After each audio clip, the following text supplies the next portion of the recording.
Olá, paz e bem, boa noite, sejam bem-vindos à live do Simpósio Franciscano 2023, promovido pela Escola de Superior de Teologia e Espiritualidade Franciscana, STEF, de Porto Alegre.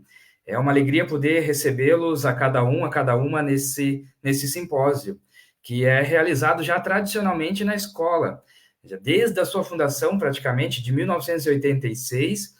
A escola realiza anualmente o Simpósio Franciscano. O evento, então, além dos estudantes e professores da SEF, de outros institutos de educação, de ensino superior, reúne aí membros das ordens e congregações da família franciscana e demais pessoas atraídas pelo carisma e pela espiritualidade de Francisco e Clara de Assis. E nessa perspectiva interdisciplinar e, por consequência, também dialógica, o simpósio se propõe criar um espaço em que conteúdos e experiências sejam refletidas e partilhadas a partir dos horizontes que são distintos, tanto culturais quanto religiosos. São Francisco de Assis soube reconhecer que tudo na sua vida foi um dom gratuito do amor de Deus. Como ele mesmo afirma no seu testamento, o Senhor, ele me deu assim para começar a fazer penitência. O Senhor me deu irmãos. O próprio Altíssimo me revelou que eu deveria viver segundo a forma do Santo Evangelho. Ele não só recebeu os dons divinos, mas também escolheu entregá-los. Então, hoje, nesse ano, celebramos 800 anos depois, podemos celebrar esse centenário da regra bulada e também o Natal de Grécio, que nos convida a viver segundo a lógica do amor acolhido, que se torna oferenda e entrega. É nessas motivações que nós estamos realizando o Simpósio Franciscano 2023, trazendo presente à memória esse centenário da regra bulada de São Francisco de Assis e a experiência do Natal de Grécio vivida pelo próprio Francisco de Assis. E nós temos como tema principal do simpósio a encarnação como regra de vida. O simpósio ele acontece de forma presencial na escola. Contudo, nós também queremos oportunizar aqueles que estando distante, se torna inviável de muitas vezes estar presente fisicamente na escola. Queremos aqui dar algum gostinho daquilo que nós estamos refletindo presencialmente na Escola Superior de Teologia e Espiritualidade Franciscana.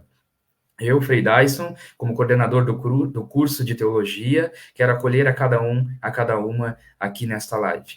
Mas quem vai hoje trabalhar conosco, quem vai mediar o nosso encontro, vai ser o Frei Sandro, do Instituto Teológico Franciscano de Petrópolis, que também faz conosco uma parceria institucional desses momentos de formação, de encontros, de lives, e hoje nós temos a alegria de contar aqui com a presença do Frei, que vai também estar junto conosco, partilhando e mediando o encontro, né?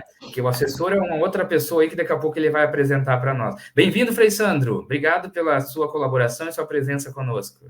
Obrigado, Frei Dyson. É um prazer estar com vocês. Agradeço o convite com muito carinho e com muita alegria, e também com muita honra, não é? E com muita fraternidade.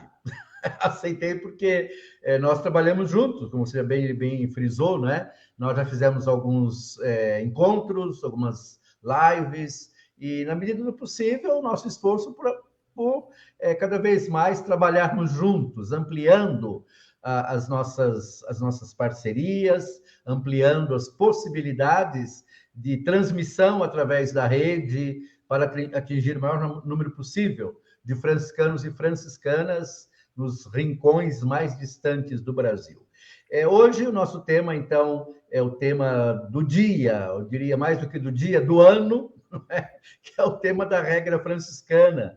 No dia 29 de novembro, a gente celebra os 800 anos da aprovação da regra pelo Papa Gregório, no caso Honório, né? Depois Papa Gregório, mas o Honório aprova a regra de Francisco, e a gente vai, então, essa é uma oportunidade. Eu sou professor de História, e os professores de História gostam de datas, de datas fechadas, principalmente, porque elas nos ajudam a refletir sobre a realidade que elas representam. Então, refletir sobre a regra, refletir sobre a vida, não é? Nesses 800 anos, a grande pergunta que nós nos fazemos: como é que pode uma regra de 800 anos, ainda hoje ser estudada, ainda hoje ser principalmente professada, porque nós, todos os franciscanos e franciscanas, professam a regra, não é? Eles fazem a profissão, eles fazem o juramento de vida a esta regra que foi escrita há 800 anos atrás. O que significa isso? Então, é uma oportunidade boa nesse jubileu desses 800 anos, como você bem lembrou, o jubileu também do presépio, né, dia 25 de dezembro, estaremos celebrando os 800 anos do presépio de Grétio, no dia 17 de setembro do ano que vem, vamos celebrar os 800 anos dos estigmas, em 2025, o Cântico das Criaturas, em 2026, a morte de São Francisco. E não esquecer, em 2019, celebramos o encontro de Francisco com o Sultão, né? Que também é um ponto assim de importância fundamental na vida de franciscanos e franciscanas do mundo inteiro, de todos aqueles que querem viver o Evangelho segundo a forma vivenciada, vivida, atualizada por Francisco de Assis. Mas então, agradeço, sobretudo, o convite, é um prazer estar com vocês. Abraço e saúdo a cada um dos irmãos e irmãs que estão nos assistindo, não é? Que possam aproveitar bem nesta noite deste nosso encontro, que se sintam abraçados, acolhidos, com a nossa saudação de paz e bem. E toca, então, a mim apresentar o nosso palestrante de hoje. Ninguém, nada mais, nada menos do que o grande professor Frei Aldir Croccoli. Frei Aldir Croccoli é um grande amigo nosso, eu já o conheço de longa data, de uma época em que ele passou aqui em Petrópolis, onde eu moro no momento, né? Sou diretor do Instituto Teológico, então ele frequentava a nossa casa, a nossa biblioteca, né, Frei Aldir? Então, umas breves palavras sobre o currículo de Frei Aldir, que é muito mais extenso do que aquilo que nós apresentamos, não é? Mas que nos ajudam a entender um pouquinho o empenho dele, a formação acadêmica dele e justamente a competência dele naquilo que vai partilhar conosco hoje. Então, o Frei Aldir, ele é religioso da Ordem dos Frades Capuchinhos, não é? Franciscanos Capuchinhos, possui graduação em Filosofia pela Universidade Católica de Pelotas, em 1973, graduação em Teologia pela Pontifícia Universidade Católica do Rio Grande do Sul, mestrado e doutorado em Teologia pelo Pontifício Ateneu Antoniano, o Centro de Estudos da Ordem em Roma, e depois o doutorado em Teologia pela Pontifícia Universidade Católica do Rio de Janeiro. Quando ele fazia o doutorado, nós nos encontrávamos frequentemente, né, Frei Aldir, aqui em Petrópolis, né? Os principais temas trabalhados por Frei Aldir nas suas atividades acadêmicas, não é? Os temas da paz, cidadania, direitos humanos, democracia, pessoa humana, leprosos, realização humana, excluídos, kenosis, história das fontes franciscanas, releitura das fontes, história do movimento franciscano, espiritualidade franciscana. O Frei Aldir tem vários livros também publicados, não é? Também em coautoria, e ultimamente saiu um livro dele junto com o Frei Suzin, né, Frei Aldir? Então, nós temos também uma publicação vasta que, mais do que qualquer coisa, quer justamente demonstrar esse empenho, essa busca de conhecer mais a fundo e, principalmente, partilhar conosco, e é isso que o Frei Aldir vai fazer hoje, partilhar conosco um pouco do seu vasto conhecimento, não é? Atualmente, o Frei Aldir trabalha no Haiti, ele é missionário no Haiti, não é? Então, eu penso que a gente poderia também afirmar, né, Frei Aldir, que essa, mais do que todo o currículo que nós citamos, esse é um dado concreto, justamente de uma busca de vivência do franciscanismo numa realidade muito atual, muito concreta, contemporânea, desafiadora, que é estar em terra de missão, e não é qualquer missão, é uma missão num lugar muito sofrido, um lugar de muitos desafios, conflitos, e que precisa, de fato, de uma presença do Evangelho, uma presença de paz, uma presença de diálogo. Então, Frei Aldir, eu tenho a impressão que, mais do que qualquer coisa, ele tem um preparo para partilhar conosco um pouco sobre a regra de São Francisco. É isso, Frei Aldir. Passo a palavra a você. Eu já lembro, né? O Frei Dyson também vai lembrar. Aquelas pessoas que quiserem participar pelo chat, mandem perguntas, comentários, digam de onde estão vindo, de onde estão assistindo, não é? E, como eu disse, nós tenhamos uma boa e santa noite abençoada, refletindo mais um pouquinho sobre a vida, a regra de São Francisco de Assis. Boa noite de minha parte também, paz e bem para todo mundo.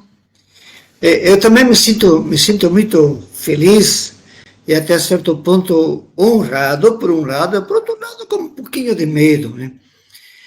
Por que o medo? Porque, digamos assim, falar sobre a regra em 40 minutos bota desafio nisso, né? Bota desafio. Então, vamos fazer o quê? Vamos fazer aquilo que é possível dentro dos limites de tempo e também de conhecimento, né? Porque eu não me sinto um experto nesse assunto de jeito nenhum. Bem, para não perdermos tempo desnecessariamente, nós vamos dividir hoje o nosso tema aqui em duas partes.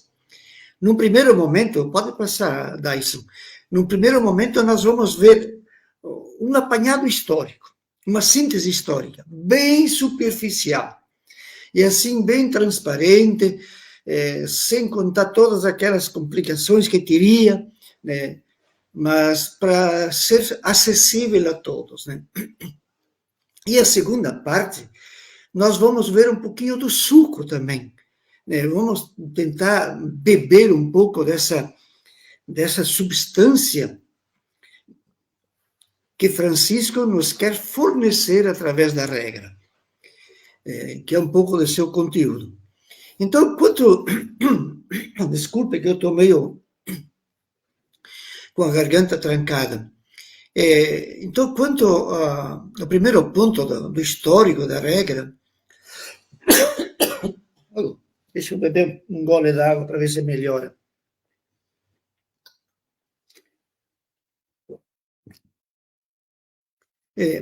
Vamos pensar assim. A regra tem toda uma história. Nós não podemos estudar a regra franciscana pensando só na regra que está aí, aqueles 12 capítulos que estão ali. Porque nós nunca vamos compreender perfeitamente. Porque a gente não pode deshistorizar um texto. Ainda mais quando é um texto mais antigo, como falava o Frei Sandro, né, de 800 anos. Né? Então, nós não vamos ficar aí olhando a regra como tal, nós não vamos examinar capítulo por capítulo, né? Também não só porque não queremos examinar, porque também a divisão em capítulos não é uma divisão bem feita, correta. O capítulo 4, 5 e 6 deveria formar uma unidade só, ao passo que o capítulo 3, 6 e 10 deveriam ser subdivididos, porque são temas diferentes em cada um desses capítulos. Então, a regra teria outra quantia de capítulos. Né? Dyson pode passar, sim, outra lâmina. Bem, então, olhando um pouco assim para a caminhada, o primeiro esboço da regra de São Francisco, nós temos que buscá-la lá em 1209, quando ele foi pro Papa, com uma pequena paginela, e ele leu, né? E para ele aquilo era a regra. Mas hoje em dia os estudiosos, né, eles têm assim, claro, não é um consenso, mas para mim é bem forte a propensão para lá. Aquela primeira regra apresentada ao Papa, em 1209, ela tinha o conteúdo de 3 capítulos que agora estão na regra nambulada, de 21. Os capítulos 1, 7, não todo, e o 14. Né? No capítulo 1, ele trata da opção fundamental dos frades, que é seguir a doutrina e as pegadas de nosso Senhor Jesus. Isso tratava o capítulo 1. O capítulo 7, que não era capítulo, mas era um texto que seguia, falava da vida cotidiana dos frades. Então, por exemplo, a ocupação diária para eles, que é o trabalho braçal. Por que o trabalho braçal? Porque eles quiseram ser irmãos menores, que convivem com os menores, que vivem a vida dos menores. Nós teríamos hoje assim, um operariado simples. Né? Naquele tempo éramos o trabalho braçal.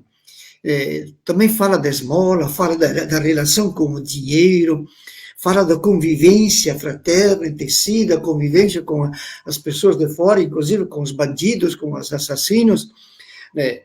E fala também da não apropriação, né, que a gente costuma dizer pobreza, mas que prefiro, me parece mais oportuno e mais correto dizer não apropriação. E, por fim, ainda tinha o conteúdo do capítulo 14 da regra nambulada de hoje, que trata da missão da paz. Muito interessante aí. Tá, vamos isso. Então, em 1209, nós temos essa regra, chamada também de proto-regra, ou propositum vitae, né, que tinha esses pequenos conteúdos. Mas que a cada ano que eles se reuniam, eles iam engrossando o texto. Eles não estudavam livros. Eles, quando se reuniam, colocavam os assuntos sobre a mesa, discutiam, discerniam como deveriam se comportar frente a esses desafios novos e acrescentavam na regra, todos os anos. E tanto é verdade que em 1216, um bispo, ou ainda nem estava ordenado bispo, mas ele foi para Perugia para ser ordenado bispo pelo Papa, que acabou morrendo, e ele ficou esperando lá algum tempo. Então, ele entrou em contato com os franciscanos, e ele conta o seguinte, que os franciscanos se reuniam todos os anos para 3 coisas: para rezar juntos, né, para comer junto, né, fazer um belo churrasco juntos, né, e, por fim, para elaborar e promulgar, diz o texto de Celano, santas instituições. Digamos assim, eles iam complementando a regra. Eles eram uma espécie de assembleia constituinte permanente. Né? Isso, digamos, temos essa informação em 1216, né? Portanto, 8, 9 anos depois do começo, do começo da história. Em 1220, Francisco, depois do retorno do Egito, lá dos sarracenos, da cruzada, Francisco, ele vai para o Papa, ele pede um Papa particular, né, para a sua ordem, quer dizer, alguém que em nome do Papa possa decidir, possa orientar. Ele recebe o cardeal Ugolino, né, ele, chegando em Assis, depois ele renuncia ao cargo de ministro-geral. Acontece que a fraternidade já era grande, né? Já era grande. Certamente, em 1220, em torno de 1.500, 2.000 frades, uma coisa parecida. Então, Francisco, ele entendeu que não conseguia contornar essa problemática com todo esse número de gente. Então, ele renuncia ao papel de ministro-geral e confia o cargo a Pedro Catani, né? Ali nesse capítulo, aliás, nesse capítulo deve ter sido estudado, talvez, aquela proposta que o próprio Francisco tinha feito à mão, tinha rascunhado e entregou para um ministro provincial para que levasse o capítulo e se estudasse junto para ver o que se poderia fazer ou como proceder a respeito dos frades que pecam, né? Esse assunto está na carta ao ministro que nós conhecemos hoje, né? Então, aí também temos um outro indício de como é que era a metodologia de São Francisco, né? Vamos para 1221. Então, em 1220, claro, Francisco se viu assim na obrigação de tentar escrever uma nova regra. Provavelmente o cardeal tenha soprado no ouvido dele: Francisco, tu tem que escrever a regra. Um grupo grande assim precisa de normas, né? E aí Francisco, ele na sua humildade, ao mesmo tempo na sua grandeza, na sua profundidade de compreensão, ele não sabe como fazer para reescrever a regra. Então, ele preferiu não tocar no texto que estava escrito. Não tocou.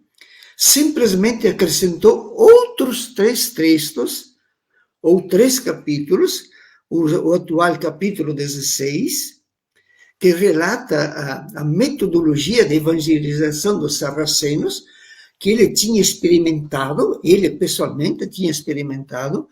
O capítulo 16, fantástico. O capítulo 22, que os estudiosos dizem que foi uma espécie de testamento escrito antes de ir para a cruzada. Antes de ir para a cruzada. Por quê? Porque sabe, quem vai na guerra não sabe se volta ou não volta. Então, Francisco, antes de partir, quis deixar, digamos, uma grande recomendação. É um texto longo, de várias páginas. Então, Francisco achou bonito esse texto. Então, quando pediram para ele reescrever a regra, ele acrescentou esse capítulo também. E acrescentou um outro capítulo de extrema significação, que é o capítulo 23, um grande hino de louvor a Deus, né, por todo o bem que Deus vai fazendo. E ele apresenta essa regra em 1221, né, na Assembleia, e os frades, quando viram aquilo, que não foi mudado nada do que tinha, só foi acrescentado mais ainda, disseram: não serve, né, não serve. Né?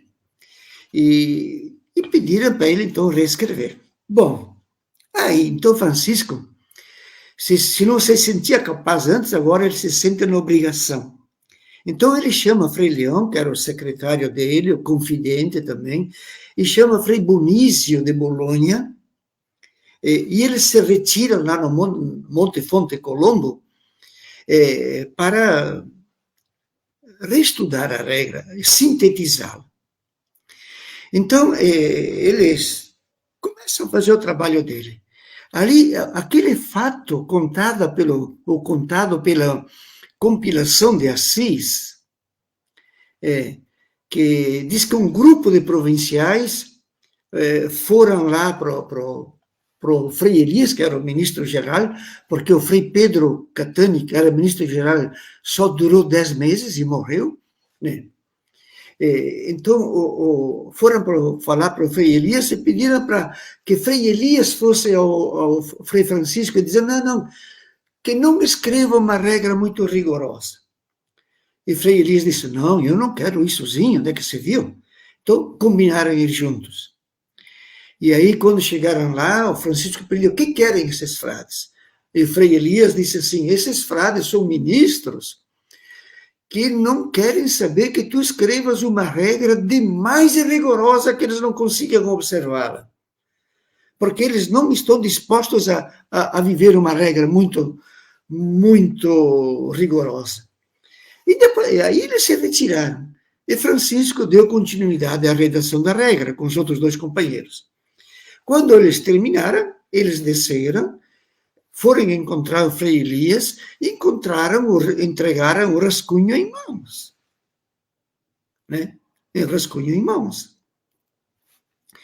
E diz São Boaventura que alguns poucos dias depois, o Frei Elias disse que perdeu. Claro, é uma maneira muito gentil de dizer: ele não quis saber, jogou no lixo, diga o que quiser, né?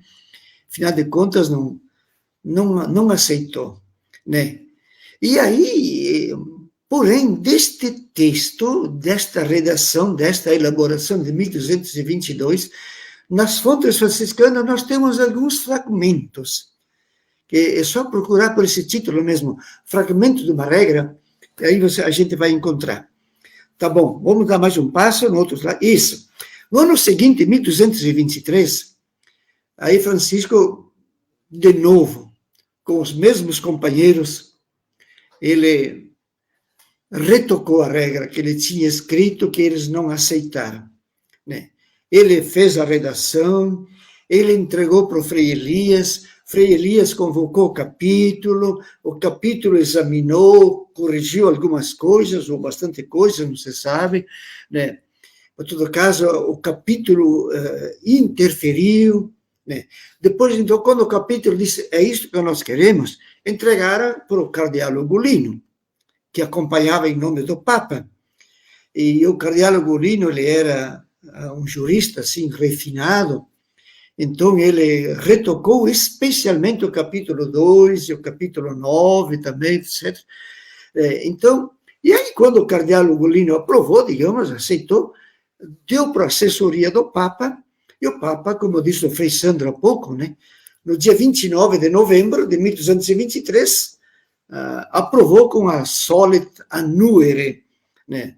O Papa costuma anuir, né, aprovar as solicitações, né? Então, assim a regra está aprovada e é a mesma até hoje. Mas, atenção uma coisa,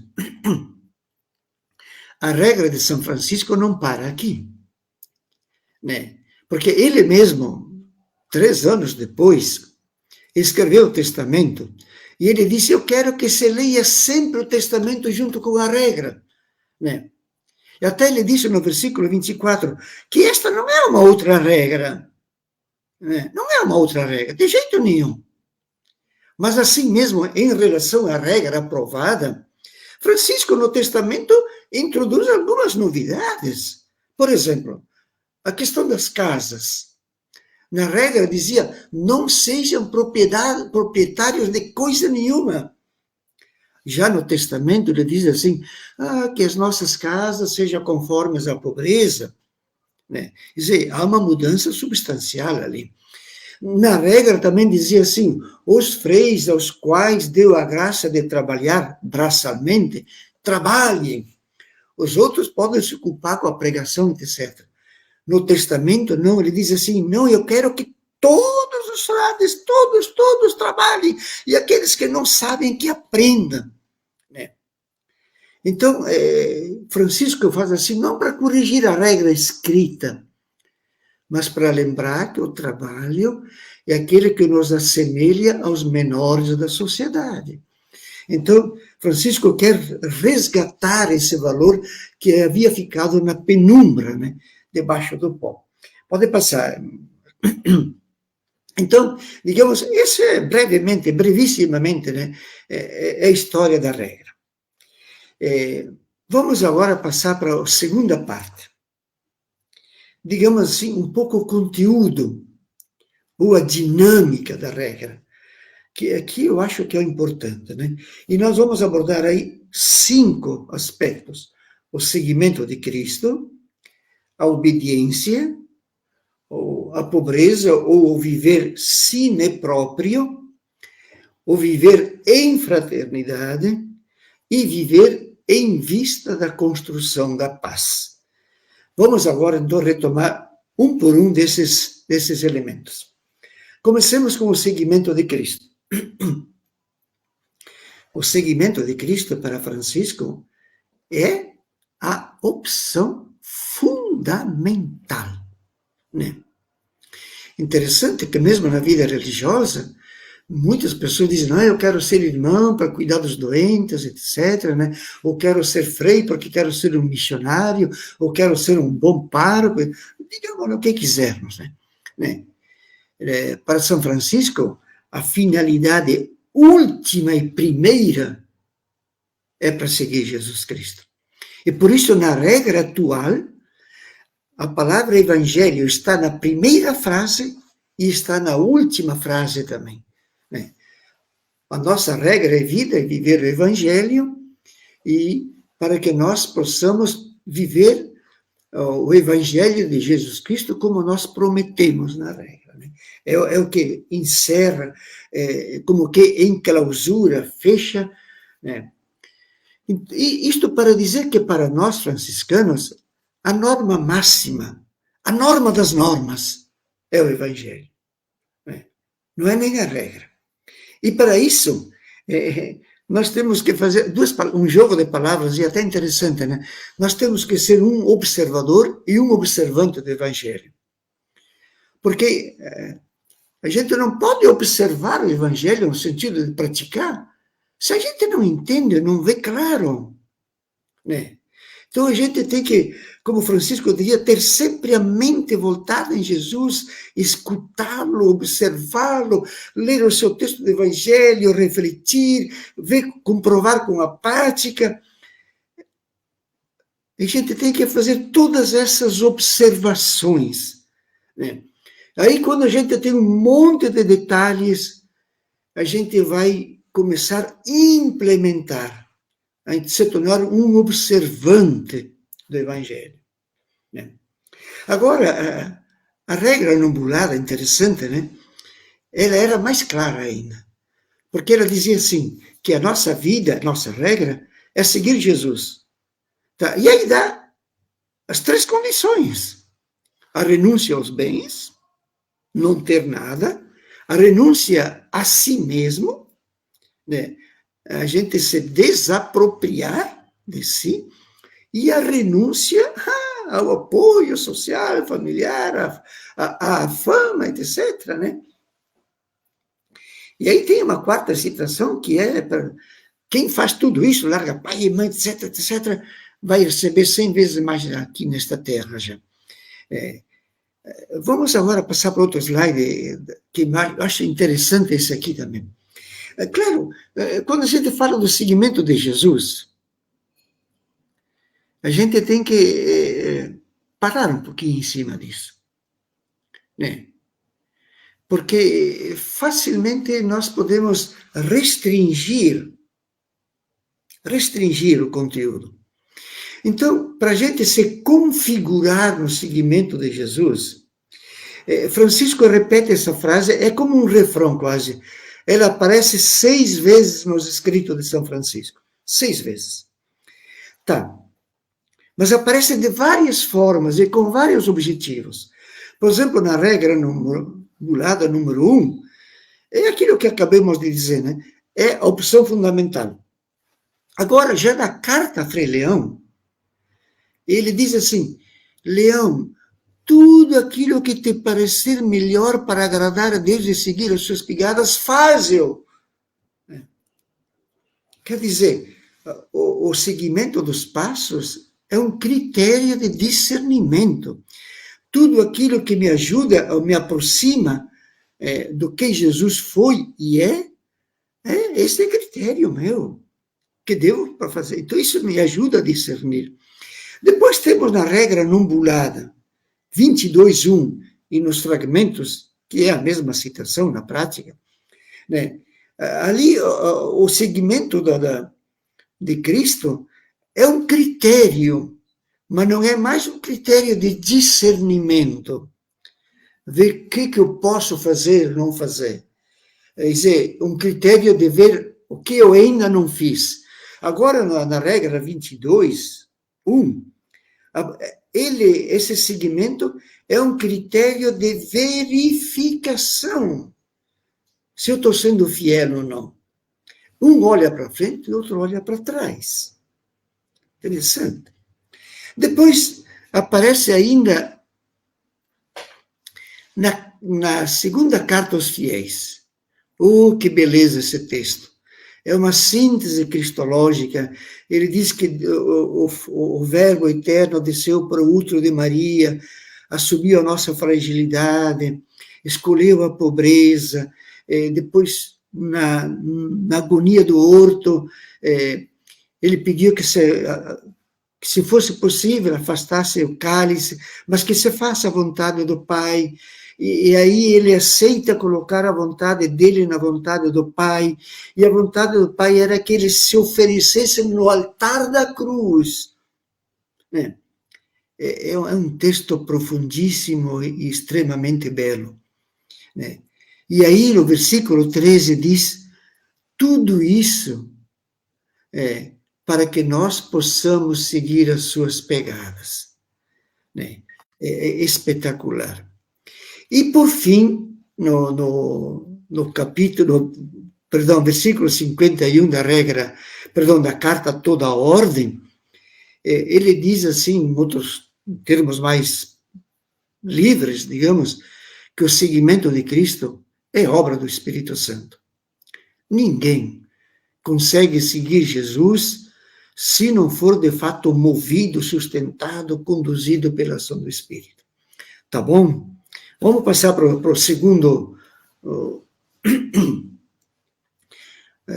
que está acontecendo que desapareceu o título lá em cima?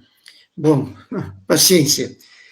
Mas o item 2 tem como título ser recebido à obediência.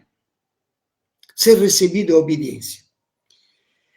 Tanto a regra não bulada, aquela de 21, como a regra bulada, eles dizem assim que terminado o ano da aprovação, o ano do noviciado, o candidato, o frei, seja recebido à obediência. Quer dizer, você não entra mais para fazer o que você quer. Você se torna frade para cumprir a vontade de Deus. Então, eu preciso estar totalmente à disposição de Deus. Nós devemos ser uma espécie de antena parabólica que está sempre escutando, né? O que Deus quer de mim? O que Ele quer que eu faça? O que Ele quer que eu faça? O que Deus quer de mim? É a pergunta que nós devíamos ter diariamente, a toda hora, diante de nós. Né? Porque é só assim que a gente se torna obediente.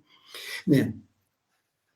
E ainda, ele diz assim, né, no capítulo 10, ele vai dizer que acima de qualquer outra coisa, isto é, a coisa mais importante para o frade menor, a coisa mais importante é possuir o Espírito do Senhor. Esse é o santo modo de operar. Ou em outras palavras, né? Em outras palavras, deixar Deus ser Deus. Deixar Deus ser Deus. Né? Isto é viver na obediência. Porque quando eu faço o que quero, eu sou um pequeno Deus e eu rivalizo com Deus. E olhem, brincando um pouco, mas é sério, né? Deus, a gente pode derrotar Deus. Isto é, a gente consegue impedir Deus de agir em nós e através de nós. Então, é difícil dar esse consentimento, essa autorização para Deus. Né? Então, quem quer viver desse jeito, não pode mais pensar em si mesmo, tem que esquecer o autocentramento. Eu não posso mais ser a medida de tudo. Eu não sou a referência última, a referência última é Ele, o Espírito. E aí, dentro desse prisma, na segunda vida de Frei Tomás de Celano, ele diz assim que Francisco queria que o Espírito Santo fosse a autoridade máxima, né? O ministro geral, diz ele, a quem nós todos temos que obedecer. Todos devemos obedecer. Né? Então, este viver na obediência, sabe, gente, eu gostaria de frisar bastante, porque é algo bastante difícil, bastante exigente, e nós não sei até que ponto nós conseguimos. Francisco conseguiu, né? Porque para isso a gente precisa morrer a si próprio, né? Morrer a si próprio. Tá bom? Então vamos lá, mais um passo. Terceiro passo. Pois é, viver sine próprio. Sem ter o verbo eu, digamos, eu é um provérbio, é um pronome. Sem ter o pronome meu, né? Meu, né? Nós não devemos ter nada. Então, viver sine próprio de Francisco é mais do que viver na frugalidade e na parcimônia com as coisas, ter as poucas coisas, né? As necessárias só. Para ele, era não ter absolutamente nada, né? E por isso que nesse capítulo que eu falei da regra no ambulado 16, ele diz textualmente: recordem seus irmãos que doaram seus corpos ao Senhor Jesus Cristo. Ora, se você dá o corpo, você dá tudo, né? Porque às vezes a gente dá a ideia, etc., mas a gente tem o corpo com aquilo que é próprio dele. Não, Francisco disse, não, vocês entregaram o corpo. Então, com isso está, digamos assim, até uma plena disposição para o martírio, né? Para entrega até cruenta, se for o caso, né? Então, aliás, este viver sine próprio é a condição necessária para Deus poder ser Deus em nós, né? Para Deus poder ser Deus em nós, né? Por outro lado, qualquer coisa que a gente tenha, diz São Francisco, se a gente tem bens, a gente precisa de armas para defendê-los. Qualquer coisa que a gente tem. Pode ser uma ideia, pode ser um dom, pode ser uma roupa, pode ser não sei lá o quê, né? Tudo que a gente quer, isto é meu, a gente está automaticamente impedindo os outros de terem esse acesso, o acesso a essa coisa, e a gente vai começar a se armar de coisas para poder proteger isso que é nossa propriedade. E aí vocês percebem, né? A gente pode se dar conta que, de fato, a propriedade é uma realidade antifraterna, que toda a propriedade é uma cerca que impede os outros. Você vai numa casa de um rico, você tem que passar pelo porteiro, portão eletrônico, depois de identificação, um monte de armas para se proteger.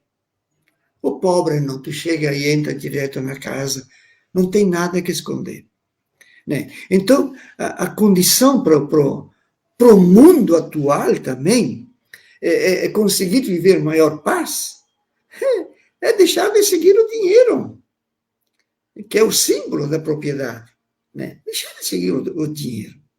Então, só vamos ter uma humanidade, né? E um planeta, até estamos no tempo da criação, né?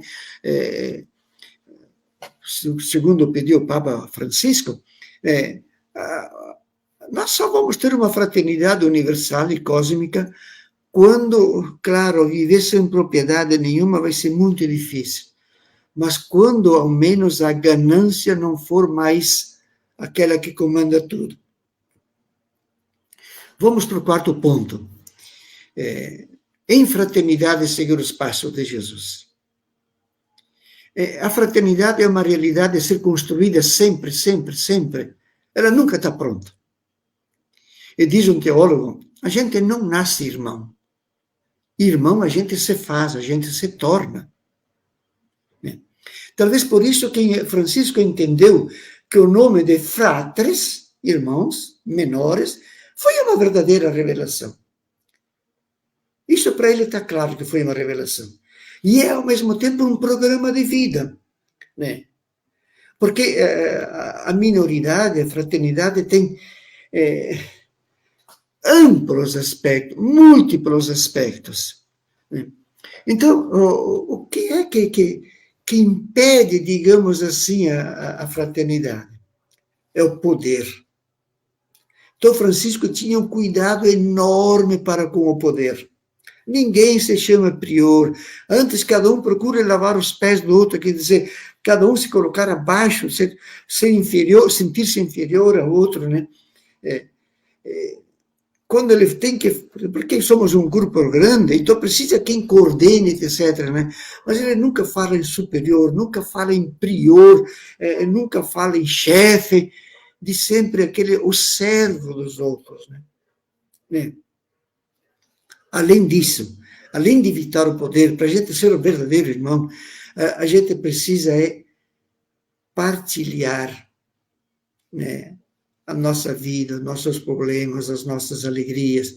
Então, a partilha, ela vai criando um espaço bonito, né? Ela vai criando a confiança recíproca. E na regra, Francisco usa uma expressão, até botei ali nessa lâmina, porque ela é significativa, né? Ele diz assim, que os frades sejam familiares, invitem inter se. Familiares, quer dizer que se eu sou familiar, eu já sou irmão, já estou relacionado de modo, assim, afetivo com o outro. Invitem, quer dizer, um com o outro, reforça. E a inter se é um terceiro reforçativo, né? Então, a fraternidade acontece por esse lado também. E o último aspecto ainda, é amar o irmão mais do que uma mãe ama o filho. Veja o limite do nosso amor. É mais, não é só como uma mãe ama, né? Mas é mais que a mãe. Ótimo, vamos lá para o quinto e último aspecto, né? Então, por fim, na regra, não só a bulada, a não bulada mais ainda. Quando nós pensamos em missão, nós padres, etc., logo pensamos nas pregações, no catecismo, na teologia, essas coisas todas, né, que temos que levar para o povo. Não, Francisco não parte desse ponto de partida, né? Para Francisco, a preocupação é levar a sociedade a viver em paz, né?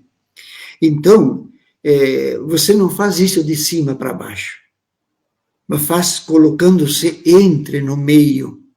Então, os frades se originaram como homens do povo, e trabalhavam pelo bem comum.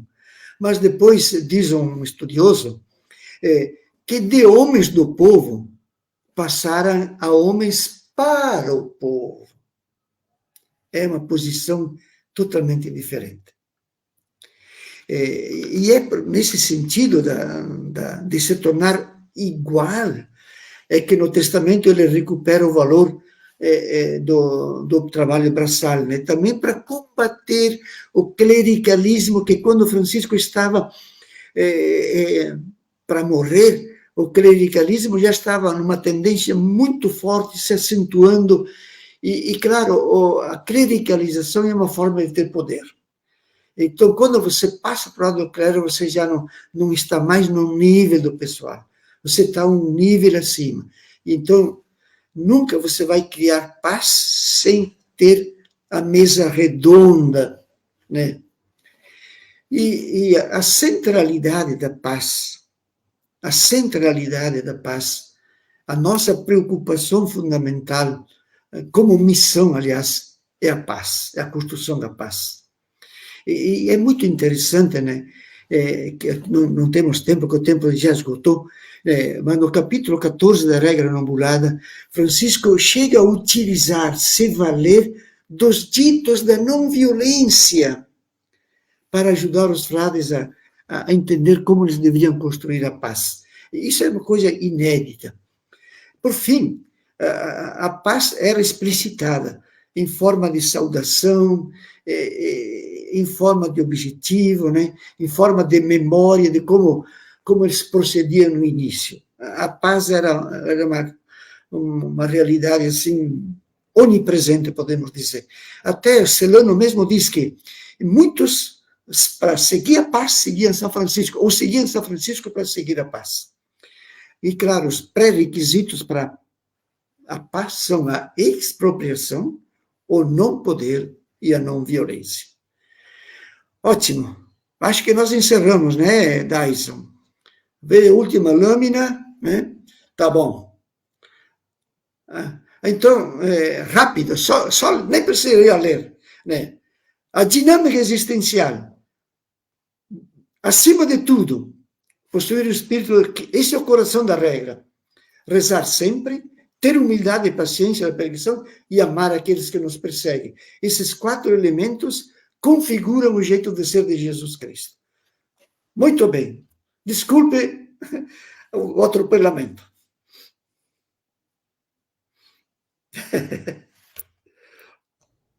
Deixa eu ativar o som aqui, porque geralmente pagamos o mico, né? Não ligamos o som e falamos sem som. Frei Aldir, muito obrigado pelas tuas palavras, pela tua partilha, não é? Nós temos aqui várias pessoas participando, eu não tenho aqui, Dyson, comentários, não é? Não tem, ou melhor, tenho comentários, mas não tenho perguntas diretas. Mas eu, assim, fazendo assim, né, Frei Aldir, assim, uma breve, digamos, um resumo, uma síntese daquilo que o senhor nos trouxe, penso que o senhor nos apresenta elementos essenciais. Como o senhor disse, em 40 minutos a gente não tem tempo, né? Porque existem tantos estudos e cada vez mais a gente vai aprofundando, e eu costumo dizer que a regra é como o evangelho. O evangelho também ele tem que ser atualizado dentro do contexto no qual se vive. E a regra também, a regra é viva, não é? Ela é a vida dos frades menores. Então, esses 800 anos, ela foi sendo nem diria adaptada, ela vai sendo atualizada, ela vai se tornando vida na vida daqueles que vivem, não é, naquele contexto.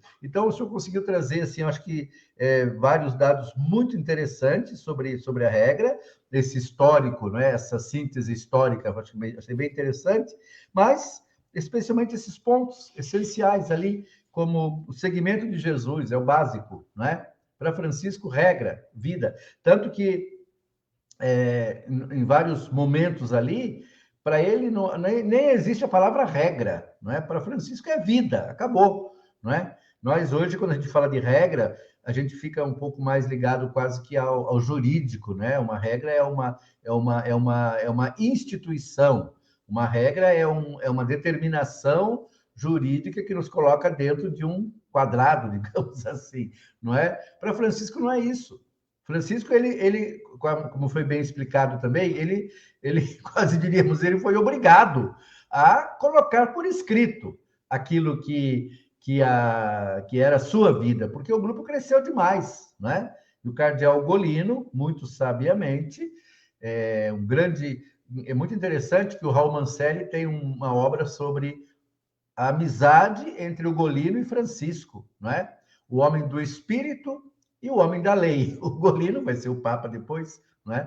Então, o Golino e Francisco, eles se completavam. É muito interessante isso. E, muito provavelmente, o Golino é que convenceu Francisco a pedir, de fato, a aprovação definitiva, por escrito, da regra. Primeiro, a tentativa em 1221, que não foi à frente, cheia de polêmicas, mas depois vou fazer uma pergunta sobre isso. Muito interessante, a regra de 1221, no processo, não é? E, finalmente, 1223. Então, primeiro de tudo, né, a regra é a vida do evangelho, como você bem deixou claro ali. Depois, obediência, dado fundamental, Francisco, totalmente audiente, totalmente aberto, escutando, ouvindo a voz de Deus, ouvindo a voz do Evangelho, que falava também na realidade.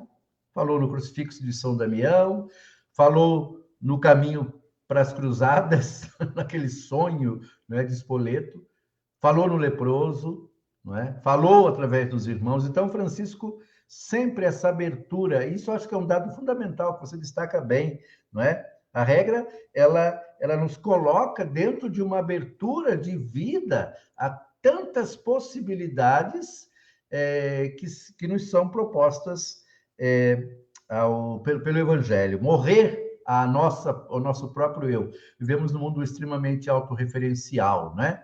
Hoje o que conta é a minha imagem, é a minha vontade, não é? Francisco, em nome do Evangelho, em nome da fraternidade, em nome do irmão, em nome dos irmãos, principalmente os mais sofridos, ele entregou a vida toda, vivendo segundo o Evangelho. O viver sine próprio, isso é muito interessante, como você bem lembra, né? Não é simplesmente a pobreza. Sine próprio é muito mais do que pobreza.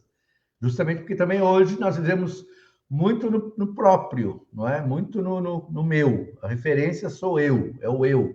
É quase viver sem o eu. Viver sem o meu, mas também sem o eu. Não é? Não ter absolutamente nada, não é? Depois, um outro dado que você coloca, destaca tão bem da regra, é a fraternidade. Não é? A fraternidade. Segundo os passos de Jesus, nós não nascemos irmãos, nós nos tornamos irmãos.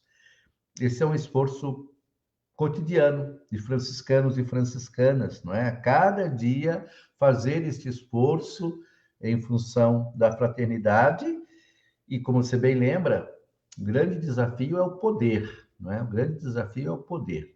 Ser irmão é ser igual, não é? E a nossa ordem, ela passou por um longo processo em que os irmãos, digamos, foram deixados de lado em função do quê? Em função do sacerdócio, do ministério, né? Hoje, graças a Deus, estamos retomando um pouco esse processo de uma fraternidade de irmãos, de fato, não é? Em que não é o ministério ordenado que nos faz, que nos define, não é? Mas é um processo longo. Por último, se coloca ali a questão da paz, não é? A missão da paz, não é? É o anúncio. E é muito forte. Eu estou dando um curso, um EAD, tenho aulas, são 4 encontros, o terceiro encontro na sexta-feira, pela USF, né? Em evangelização franciscana. E o meu trabalho é sobre o processo de clarificação dos franciscanos sobre a evangelização a partir do Vaticano II. E é muito interessante que eu vi muitos documentos, e dos capuchinhos, eu destaco os CPOs dos capuchinhos, né? A consciência de que a evangelização ela se dá a partir do testemunho de vida. Claro que isso já é claro da ordem, sempre foi, mas e também também os menores vão aos poucos deixando isso claro, mas os capuchinhos, eles batem muito nessa tecla. A missão franciscana, o anúncio do evangelho, é um anúncio de testemunho de vida, é estar junto, é estar presentes no anúncio do quê? Do evangelho, mas sobretudo o anúncio do evangelho como paz, não é? O evangelho que gera vida, o evangelho como pessoas simples no meio do povo, para o povo e como pessoas do povo, não é? Penso que esses dados são muito interessantes. Frei Aldir, eu não tenho perguntas aqui, mas eu faço uma pergunta que acho que poderia nos ajudar um pouquinho nesse processo, né? Você falou da regra de 1221, da proto-regra. Então, nós temos, assim, conhecidas 3 ou até 4, segundo aquela que foi perdida por Frei Elias, né? Mas a minha pergunta é, Francisco, qual é o Francisco? É uma pergunta meio complicada, mas com certeza você já está por dentro desse sistema. Qual é o Francisco que mais nos representa? É o Francisco da regra de 1221 ou é o Francisco da regra de 1223? Se nós quisermos conhecer mesmo o pensamento de Francisco, entenda bem, eu assim, não quero criar uma polêmica, não é? Mas acho que nos ajuda também a conhecer a vontade, o ideal, o espírito de Francisco, partindo dessa, diria, quase dessa comparação, não é? Uhum. Obrigado. Bem, Sandro, de fato, não, sem querer criar polêmica, mas olhando assim um pouquinho, porque, claro, tem vários aspectos a considerar. Eu acho que a regra de 21, assim como ela está, ela é insuficiente, porque ela não determina um monte de coisas que, para um grupo grande, precisam ser estabelecidas, né? Então, por esse lado, um pouco assim, jurídico, exato, é evidente que a regra bulada é melhor. Agora, se nós olharmos realmente a índole pessoal de Francisco, não tem dúvida que aquela de 21 é melhor, né? porque também ela é mais bíblica. Aliás, interessante, um dos argumentos para não aceitar a regra de 21 é que tinha excesso de citações bíblicas, né? Exato, exato. Mas se a nossa vida é o Evangelho, né? Agora, de fato, alguém pode dizer, mas as citações bíblicas não obrigam nada a ninguém. Então, de fato, então, como espírito, a regra de 21. Como questão prática, objetiva, a regra de 23. Certo, certo. Né? Ok. É por aí. Sim. Uma outra pergunta. E como é que entra o testamento nessa história, Frei Aldir? Por que Francisco escreveu o testamento? Porque também nos ajuda, não é uma curiosidade, mas nos ajuda a entender também, não é? Sim, eu acho que não dá para entender bem a regra sem o testamento, né? Porque o Francisco escreve o testamento, a gente sabe que ele escreve o testamento, claro, no último mês, digamos assim, de vida, por aí, e ele retoca o testamento algumas vezes, ao menos 2 vezes, retoca partes, e depois ele diz claramente, e não diga com os irmãos que esta é outra regra. Ora, se ele está dizendo isso, é porque ele mudou alguma coisa, no meu modo de ver. E o que ele mudou? Por exemplo, a questão do trabalho braçal manual. O que diz a regra? Os irmãos aos quais o Senhor deu a graça de trabalhar. Então, havia um grupo que trabalhava, outro grupo que se dedicava à pregação, né? Ou outras coisas, né? Francisco disse, não, todo mundo tem que trabalhar. Quem não sabe que aprenda, né? Esse é um aspecto. Outro aspecto é a questão das casas mesmo, né? Porque a regra dizia que não era para ter nada. Mas 3 anos depois, o grupo foi aumentando. Mas como é que nós podemos não ter nenhuma casa nossa? A gente precisa. Então, ele já adapta para dizer, não, então, que as casas, as igrejas sejam conformes à nossa pobreza. Mas isso, digamos, essa frase, se a primeira frase favorecer os mais fiéis, digamos, os mais zelosos, essa outra frase das casas favorecia os ditos modernizantes, né? Então, o testamento ele está ali como uma espécie de, como diz o próprio Maranese, como uma primeira interpretação da regra. Então, mesmo que aparentemente as coisas sejam contraditórias, uma frase contradiga a outra, mas lendo por detrás das palavras, a gente percebe que há uma continuidade do valor. É isso, cara. Ok. Bom, nós teríamos outras perguntas, outros comentários que poderiam nos ajudar a aprofundar, mas creio que apareceu ali o Frei Dyson, não é? É um sinal, já combinado entre nós, Frei Dyson, que nós não iríamos passar muito do horário. Então, eu me despeço aqui de cada um de vocês. Obrigado, Frei Aldir, pelas palavras iluminadas. Agradeço de novo, Frei Dyson, pelo convite. Não é? Foi um prazer estar com vocês aqui, e eu acho que esse é o objetivo dessas noites, dessas lives, não é? Ampliar o mais possível a possibilidade de pessoas participarem. Muitos não podem vir presenciais aos nossos encontros, mas podem assistir de casa, fica gravado, assistem depois, e aí a gente vai ampliando os conhecimentos, os saberes, principalmente neste ano, ou nestes anos que estamos vivenciando com tanta riqueza, que nos ajudam a tornar sempre de novo atual, presente e viva a experiência de Francisco de Assis. Muito obrigado, Frei Aldir, muito obrigado, Frei Dyson. Tem a palavra. Frei Sandro, gratidão pela mediação, por estar presente conosco. Mais uma vez, gratidão ao Frei Aldir, que está aqui conosco nessa simpósio franciscano. Hoje pela manhã ele já proferiu também uma palestra lá para os estudantes, para os participantes do simpósio, e continuará participando conosco até dia 4, né, na quarta-feira, dia que celebramos São Francisco de Assis, né? Querendo também saudar todos que estão nos acompanhando, gente daqui do Rio Grande do Sul, do Brasil todo, inclusive aí de Equador, pessoas que estão já sinalizando de onde vem, né? Quero saudar a cada uma aí que deixou o seu comentário de saudação ao Frei Aldir, pelas palavras ditas, pela reflexão feita, né? Por todos que participaram conosco, gratidão pela presença de cada um, de cada uma. Quero recordar aqui também que continuamos com a nossa programação.